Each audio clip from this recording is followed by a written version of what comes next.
Welcome to Assembly Calendar. I'm Mike Friesen, and with us for our program today, Assemblyman Steve McLaughlin. Steve McLaughlin represents the 107th Assembly District in New York State, an Assembly District that includes Rensselaer, Columbia, and Washington counties. We thank you folks all throughout the Greater Capital District region for joining us, and happy 2015. Absolutely. Our first chance to sit down and chat since the start of this legislative year. What kind of start, how do you explain the start to this year, Steve McLaughlin? The strangest ever in my time here in Albany, right? And probably for a lot of people's time in Albany. We are really now just getting underway, I think.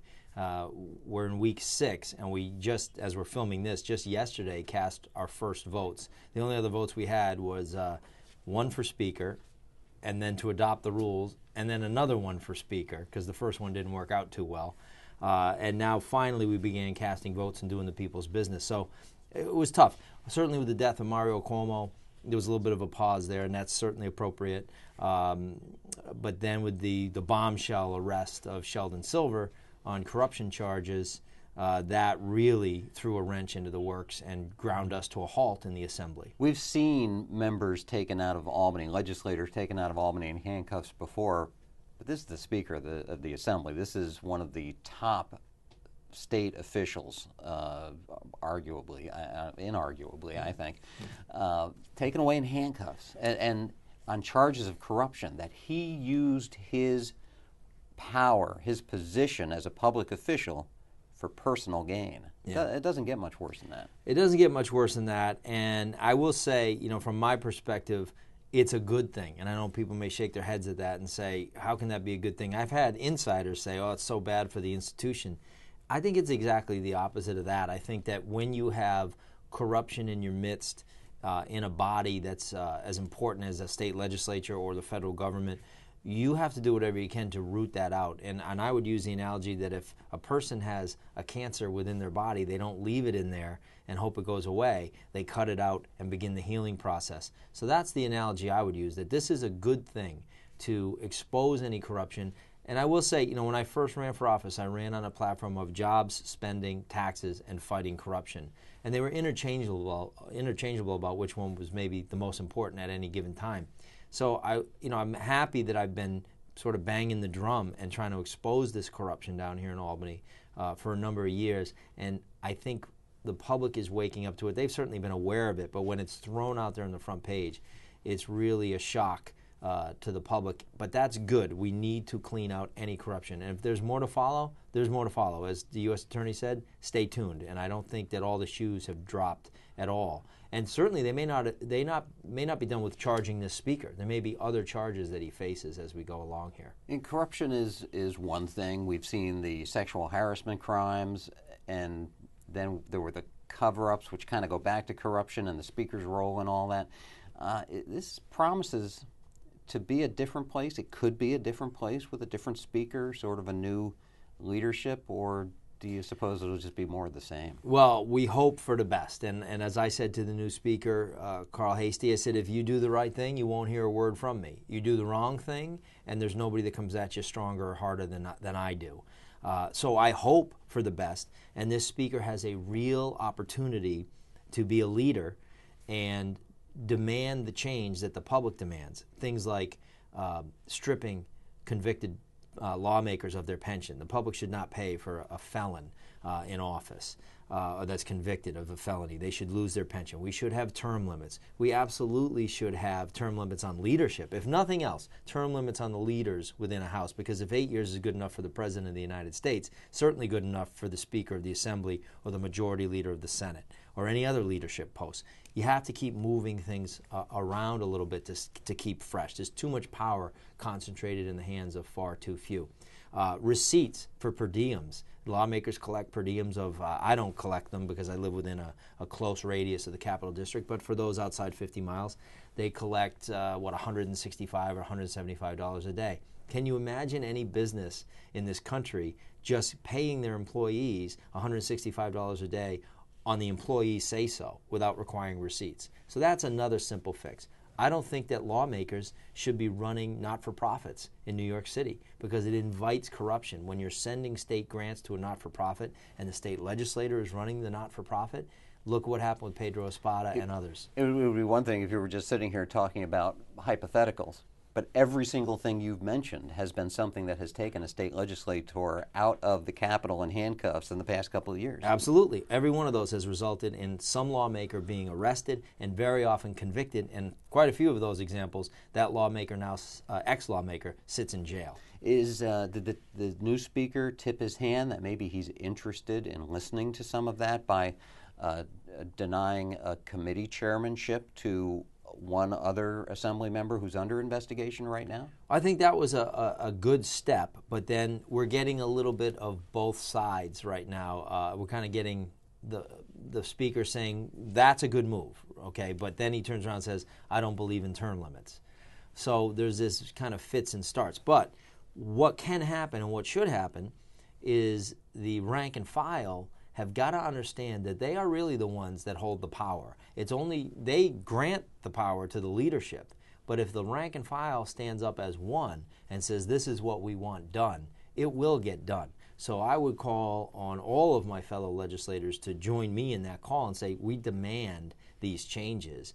And stop going along with what leadership gives you. Start directing leadership to do what the rank and file wants done. And that would be a new day in Albany. It was interesting to see this concept of a reform caucus come up from the majority conference, the Democrats in the Assembly, saying, you know, now that they were out from under the thumb or the iron fist, some would want to say, of Sheldon Silver, oh, we believe in some of these things, and we really want them to happen, and we're going to talk to all the speaker candidates. Yeah.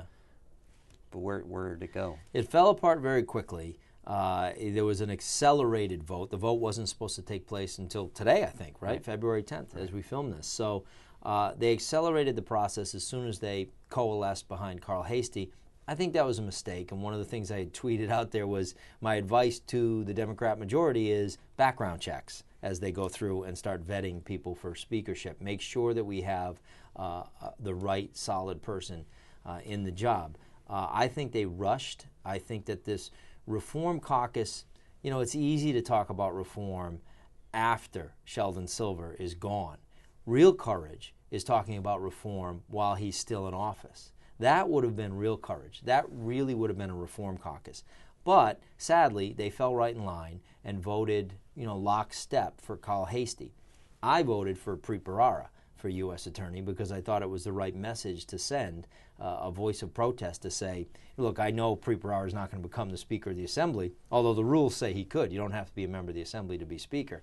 But I thought it was the right protest vote to send, to say I've had enough of this corruption, and I'm going to continue to talk about it as long as I see it. I'm going to talk about it. There's certainly no time like the present when you've got this kind of turnover right now to try to make things happen. Would you agree with that? I agree. There's a great window of opportunity. Now there has to be the will to kind of let the sunshine in to Albany and embrace that change. It's not a negative thing. I mean, look at the Senate. Back in 2009, they did some of these changes. They have term limits for their leaders.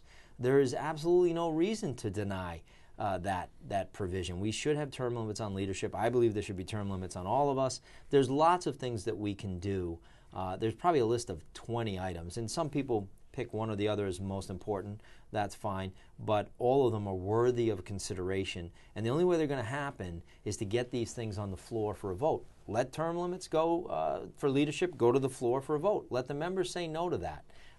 Let the rank and file have more power, the power to hire and fire committee staff. That's important. That's what happens in the Senate. They have much more authority than the Assembly does. And for 20 years or more, was it 22, Sheldon Silver ruled that place with an iron fist. And as I said, real courage would have been standing up to him. But the problem they had over there on the majority side is they operated out of a position of fear, not courage. They operated out of being afraid of Sheldon Silver, not realizing that really the power was in their hands all along if they stood together. Well, I can tell you how the reform's going to happen. I don't know why you don't know this already, but I'll explain it. I'm glad to be the one to explain it to you. Because I heard from the governor, Andrew Cuomo, saying he had a reform agenda, 4 or 5 different points to it, and that this legislature is going to pass his reform agenda or else there's no state budget going to happen this year. Right. Well, thank God we have Andrew Cuomo, the bastion of ethics, to tell us and dictate to us what ethical behavior is. By the way, most of his so-called ethics reform platform is the Republican Assembly members' platform, not the public financing campaign. But a lot of what he's talking about, we've been talking about for years. By the way, the public should know that this is now the third time that we will be doing ethics reform under this governor. So I guess he's admitting that the first times he failed. This is a governor that won't disclose his own $750,000 bonus for a book that sits at about number 500,000 on the Amazon list of bestsellers. So I would say, physician, heal thyself. You want ethics reform? I'm in favor of almost every piece of what he's talking about, short of I'm not going to agree to public financing of campaigns. I think that's the wrong way to go. But most of what he's talking about, it's our platform anyway, we'll pass it, but shouldn't it apply to the governor's office on down? Why is he exempt from any of these ethics reforms when he's been one of the biggest abusers? The LLC loophole, for example, allowed him to collect millions of dollars for his campaign. He doesn't talk about closing that. So it's a little bit hypocritical for Andrew Cuomo, who shut down a Moreland Commission, an anti-corruption commission, for what he now says were quote-unquote modest ethics reform. He was willing to turn a blind eye to the corruption that the Moreland Commission was exposing. And they were either getting too close to Andrew Cuomo, too close to Sheldon Silver or others, or too close to their donors. They were getting close to something. And Andrew Cuomo pulled the plug on that very rapidly. And I think in doing so, I think he obstructed justice. But we'll see what the U.S. Attorney thinks as we go forward. So it's a little bit hypocritical to hear it coming from Andrew Cuomo. I know there's a lot of people who feel like you do about the circumstances surrounding the governor and the Moreland Commission. The idea, though, that the governor seems to think he can bully the legislature into doing his bidding, he should know better. He's going to know that that doesn't work, doesn't he? He should know that. He tries it all the time. He's doing it with our schools right now, not releasing school aid runs, so he's bullying our students and our school administrators and our teachers. This is his game. This is what he is at his core. He's a bully. This is how he operates. He needs to understand, and boy, you would hope somebody that went to law school and was Attorney General of New York State might understand there's a separation of powers issue here, and we do not answer to this governor. In fact, in many ways, it's the opposite. But we are co-equal branches of government. And any New York student would be able to tell you that. 7th grader or 4th grader is going to be able to tell you that. You would hope, right? But it seems to be lost on this governor where he thinks he can just dictate what we're going to do. And he throws out false rhetoric that he'll make the budget late. Truth be told, I like an on-time budget too, but an on-time budget means a lot more to this governor than it does to a legislator. He's the one that wants to go out and brag about on-time budgets. If it's a week or two late, it's not really going to affect New Yorkers all that much. We want it on time. There's no doubt about that. However, it means more to Andrew Cuomo, and he also learned from David Patterson that it's really an empty threat because he knows and we know that David Patterson proved that if you get to the end of the line and the budget's going to be late, you just send a budget extender the next day. And I don't think Andrew Cuomo is going to want to shut down the state government.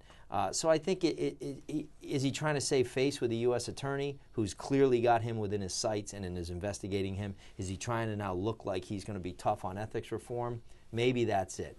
Maybe there's a lot of reasons. But the one thing that shouldn't be happening is the bullying of a co-equal branch of government. Yeah, there were all those years the budget was like consecutive years of a late state budget. And I don't recall those being referred to as Shelley Silver late budgets. Right. It was always the governor that wears that. There's no doubt. Yeah. So it may be a bit of empty threat and rhetoric on his part. That being said, I'm in favor of almost every piece of ethics reform he's talking about. However, I don't take very well to being bullied. We are going to be meeting with Steve McLaughlin in coming weeks talking about how this 2015 legislative session is going to play out, how the budget's going to go down. It's going to be an interesting year here. Yeah. It's going to be amazing. We've got to say goodbye. Thank you for being here today. Thank you, folks, too, for spending your time. We'll hope to see you soon for that next Assembly Calendar.